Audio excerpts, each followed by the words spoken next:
Fried rice রান্না করব। তার জন্য এখানে পেঁয়াজ কাঁচামরিচ কুচি করে নিয়েছি, পাতাকপি কুচি করে নিলাম, এখানে হচ্ছে বটবটি কুচি করে নিয়েছি, ধনিয়া পাতা, তারপরে হচ্ছে গাজর, চিকেন ম্যারিনেট করে নিয়েছি। এখানে আমি চিকেনটা ম্যারিনেট করে 1 ঘন্টা আগে রেখে দিয়েছিলাম। এখানে হচ্ছে 1 পিস ডিম নিয়েছি, চালটা রান্না করব আমি। আর এখানে হচ্ছে ভাতটা রান্না করে নিয়েছি আদা সিদ্ধ করে।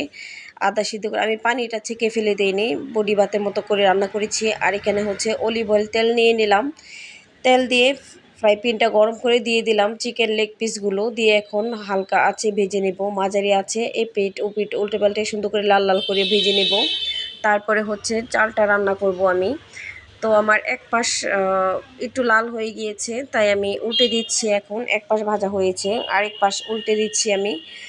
চিকেনটা আস্তে আস্তে জাল দিয়ে রান্না করতে হবে মিডিয়াম আছে, তাহলে সুন্দরভাবে সিদ্ধ হবে। এদিক দিয়ে চালটা রান্না করে নিয়েছি। এখন পেঁয়াজ, এলাচ, দারুচিনি দিয়ে দিলাম, দিয়ে এখন পেঁয়াজ দিয়ে একটু ভেজে তারপরে সবজিগুলো দিয়ে দিচ্ছি। সবজিগুলো দিয়ে নেড়ে চেড়ে ভালো করে ভেজে তারপর চাউলটা দিয়ে রান্না করে নিলাম। মাশাল্লাহ, খাবারের গ্রানটা অনেক সুন্দর হয়েছে আর খেতেও অসম্ভব মজা হয়েছিল। যদিও এটা আমার অনেক আগের ভিডিও, এখন আমি দিচ্ছি।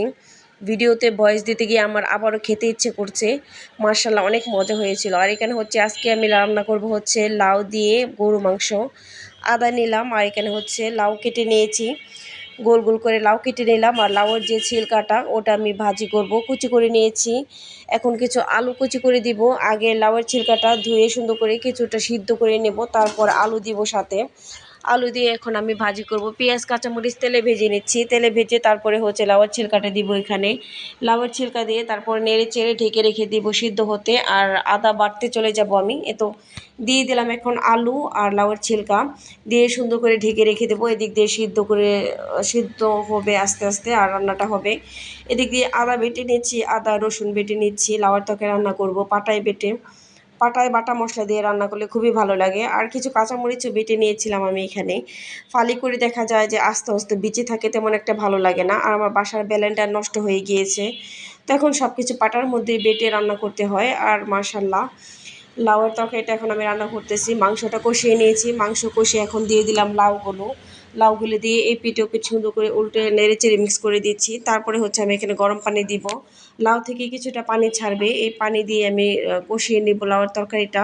কষানোর পর আমি এখানে অ্যাড করব একটু গরম পানি।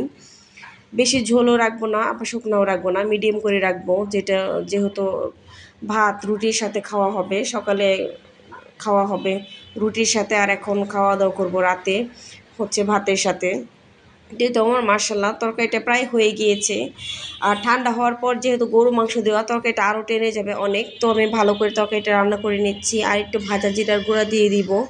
ধনিয়া পাতা ছিল না বাসায়, তার জন্য আর কি ধনিয়া পাতা দিইনি আমি, হালকা ভাজা জিরার গুঁড়া দেবো এখন।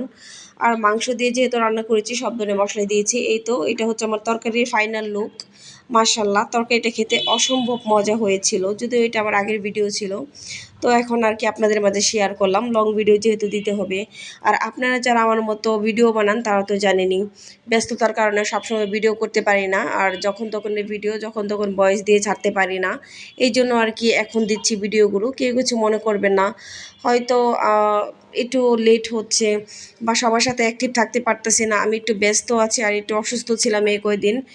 তো সবার মাঝে আবারও ফিরে আসছি, তো সবাই আমার জন্য দোয়া করবেন আর আমিও সবার পাশে থাকবো। কিছু রুটি বানিয়ে নিলাম সকালে নাস্তার জন্য, ঘুম থেকে উঠে রুটি বানাতে পারি না, তার জন্য রুটি বানিয়ে নিলাম, কিছু রেখে দেবো ফ্রিজে সংরক্ষণ করে, যখন ইচ্ছে হবে প্রতিদিন সকালে বের করে নিয়ে ভেজে খাবো। তো সবাই ভালো থাকবেন, সুস্থ থাকবেন, আমার জন্য দোয়া করবেন, আমিও সবার জন্য দোয়া করি।